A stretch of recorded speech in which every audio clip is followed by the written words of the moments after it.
When 70-year-old Thomas opened his cabin door that frozen morning, he found two tiny bobcat cubs freezing to death on his porch.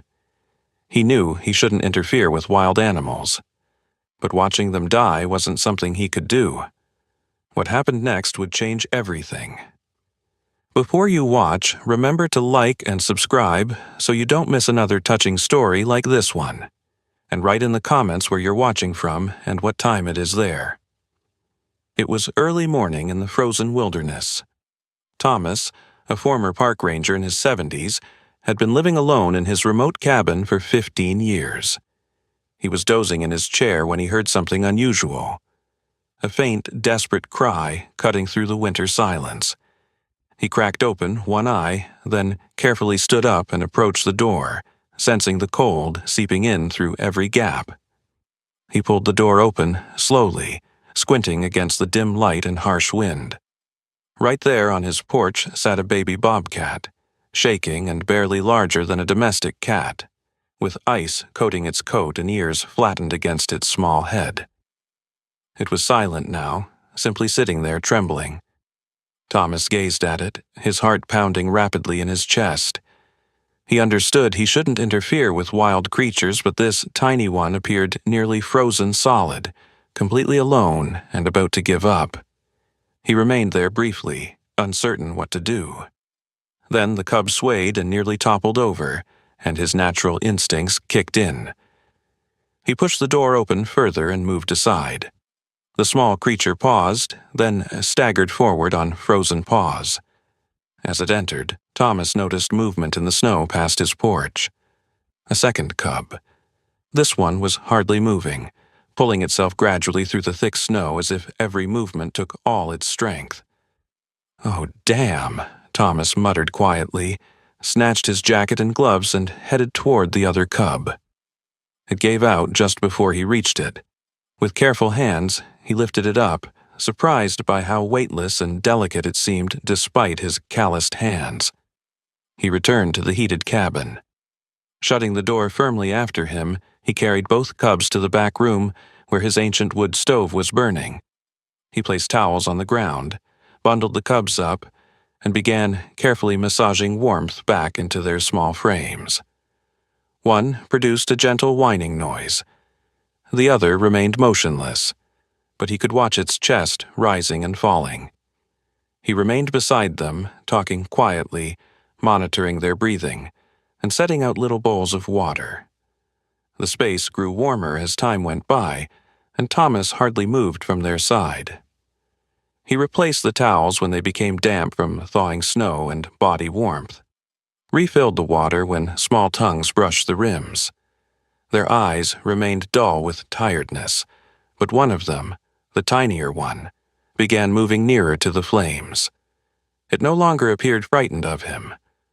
Actually, when Thomas extended his hand near it, it pressed its small head against his palm briefly before sleeping again. His late wife had always said he had a soft heart for animals. It wasn't until midday that he allowed himself to calm down. The cubs were surviving. Thomas observed them from several feet back, sipping hot coffee. He questioned where their mother had gone. He also questioned if he had just created a problem that would bring the wilderness's fury straight into his home. He didn't need to question much longer. That evening, right after the final light vanished from the sky, something scratched softly against the rear door. Thomas went still. The noise repeated, quiet, constant, not panicked. He rose up and moved to the kitchen window. What he witnessed made his blood freeze colder than the temperature ever had. A mature bobcat stood beyond, her fur blanketed with snow, her frame skinny and trembling. Her eyes reflected the moonlight and shone golden. She gazed directly at the cabin, ears raised, body pressed low and tight. Thomas remained motionless. Carefully, he opened the back door slightly. The wind rushed through. The bobcat didn't snarl or advance. She remained completely still, as though anticipating. He stepped backward, leaving the door partly open. From the side room, the cubs produced a few gentle crying noises. Within moments, the mother acted elegant and quiet. She entered through the door and went straight to the room where her babies waited. Thomas observed from the corridor as she wrapped around them, touching and cleaning their heads. They reacted instantly, moving into her warmth. He sensed his chest constrict, not with alarm, but with something far more delicate, a type of amazement. She hadn't struck. She hadn't fled. She had trusted him sufficiently to track the smell of her cubs into a human dwelling. He questioned what despair must have pushed her to permit that. He shut the door softly, not wanting to bother them. The following morning, Thomas placed a few pieces of remaining venison on a ceramic dish just outside the bedroom entrance. Hours afterward, when he returned, the dish was cleared. The water dish as well. The storm intensified that afternoon. Wind screamed through the trees, and snow struck the windows with constant pressure. Thomas stayed inside, tending the fire and listening to the occasional sounds from the side room. For 2 days he continued that routine. Quiet footsteps, fresh food and water, and a careful balance of being near and keeping distance. By the second night, something had shifted.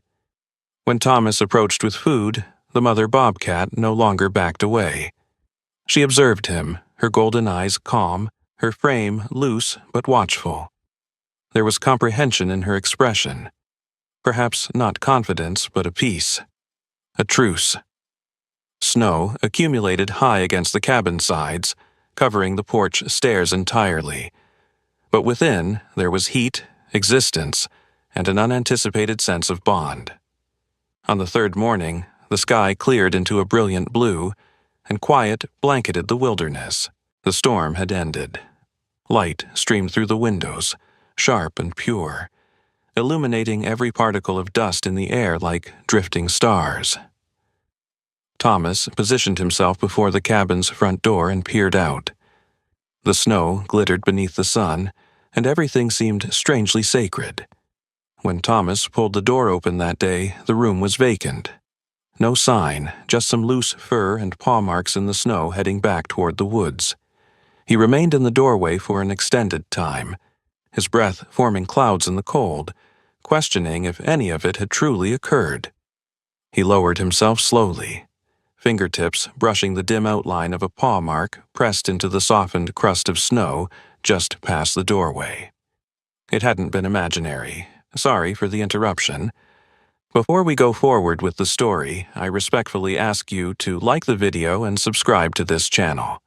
It is very important for us. Thank you very much. The fur caught in the blanket was genuine. The bowls still cleaned thoroughly. Something holy had entered his life and disappeared before it could be completely grasped. But the bobcats were untamed. They had gone back to their realm, and he stayed in his. 2 different realms that had briefly connected like threads in the breeze. Spring arrived gradually and gently. Thomas resumed hiking again, searching for signs of the bobcats. Occasionally, he discovered tracks, faint claw scratches, or a clump of golden fur snagged on a shrub, but never the cats directly. Still, Thomas sensed them observing. He talked aloud during those hikes softly and without anticipating a reply. "I'm doing fine," he would mention.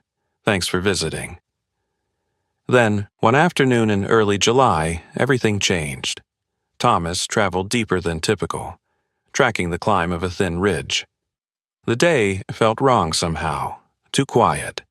No bird calls, no rustling, just the crunch of his boots and an unsettling silence that pressed against his ears. He reached a rough slope covered with loose stones and gravel. As he began descending, his boot slipped on a hidden patch of ice. His arms flailed, grasping at nothing but air. He tumbled hard, his body slamming against rock and ice, each impact stealing his breath.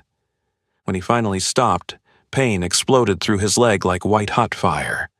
A grunt tore from his throat. He tried to stand, but his ankle folded beneath him with a sickening crack that echoed through the empty canyon. The sound made his stomach turn. Broken. Definitely broken. He dragged himself to the nearest tree, his injured leg trailing behind him like dead weight, leaving a dark streak in the snow. Every movement sent waves of agony through his body. He propped himself against the rough bark, gasping, his coat pulled tight around his shaking frame. No phone, no signal. No one knew where he was. The reality hit him like another fall. He could die here.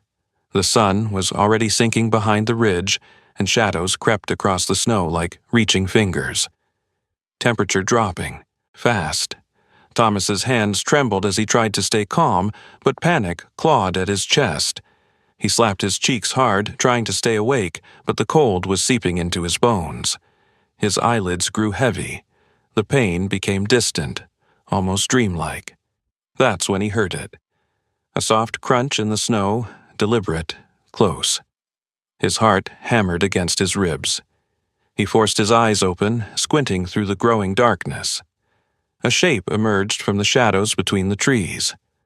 Low to the ground, moving toward him with purpose. Thomas's breath caught in his throat. It was her, the mother bobcat. She stood just a few feet away, her eyes gleaming in the dying light fixed directly on Thomas. Behind her, two larger shapes materialized from the darkness. The cubs, no longer small and helpless, now lean, powerful, wild. Thomas's pulse raced. Were they here to finish what nature had started? The mother stepped closer, her movement slow and measured. Thomas couldn't move, couldn't breathe. The bobcat circled him once, sniffing the air, her golden eyes never leaving Thomas's face. Then she stopped, looked directly at him. And in that moment something passed between them, recognition, understanding. The bobcat turned sharply and trotted away into the darkness, but then stopped, looked back, waited.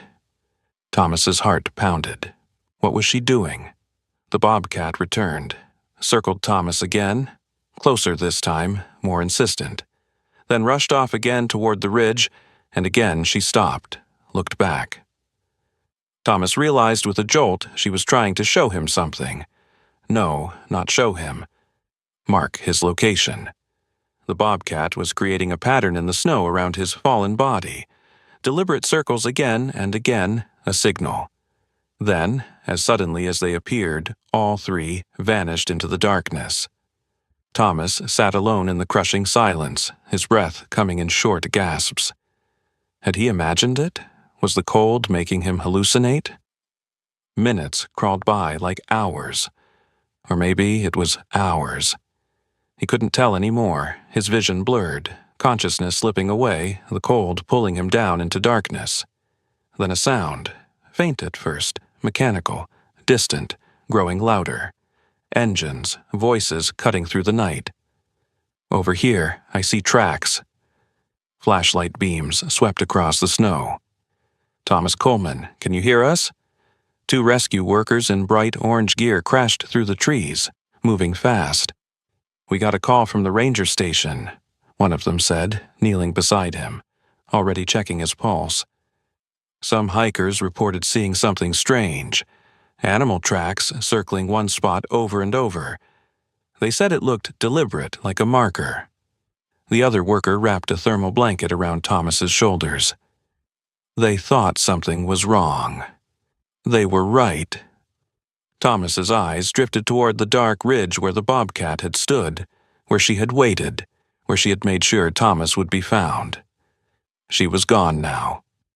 Back at the cabin, weeks later, his leg bandaged and healing, Thomas sat on his porch as the sun began to set. He never told anyone what really happened. How could he? Who would believe that a wild animal had deliberately saved his life? But he knew those tracks weren't random. They were purposeful, circular, relentless, a map drawn in snow around his fallen body. A message that someone had finally understood. One evening in late August, as golden light painted the clearing, Thomas looked up and froze. There, at the edge of the trees, stood the mother bobcat. Healthy, strong, powerful. Beside her, the two young cats, now nearly full grown. One had a faint mark above its left eye, the same cub that had pressed its tiny head into his palm that winter night. The bobcat stared at Thomas across the clearing. Not with fear, not with aggression, with knowing. Thomas rose slowly, one hand gripping the porch rail for support. He didn't speak, didn't move closer, just stood there letting the silence say everything words couldn't. "Thank you," he finally whispered so quietly the words barely existed. The bobcat's tail flicked once. Then she turned and melted into the forest, her children following like shadows. Thomas remained on the porch long after they disappeared, his chest tight with emotion he couldn't name. He had saved their lives. They had saved his. And somewhere in the wild heart of the forest, that debt had been repaid. The circle was complete. Did you enjoy this story? If you were in Thomas's position that winter morning, would you have opened your door to those freezing cubs knowing it might put you at risk? Yes or no? Tell us in the comments below if you enjoyed the story. Subscribe to this channel and leave a like. Thanks so much for watching. See you in the next video. Have a wonderful day.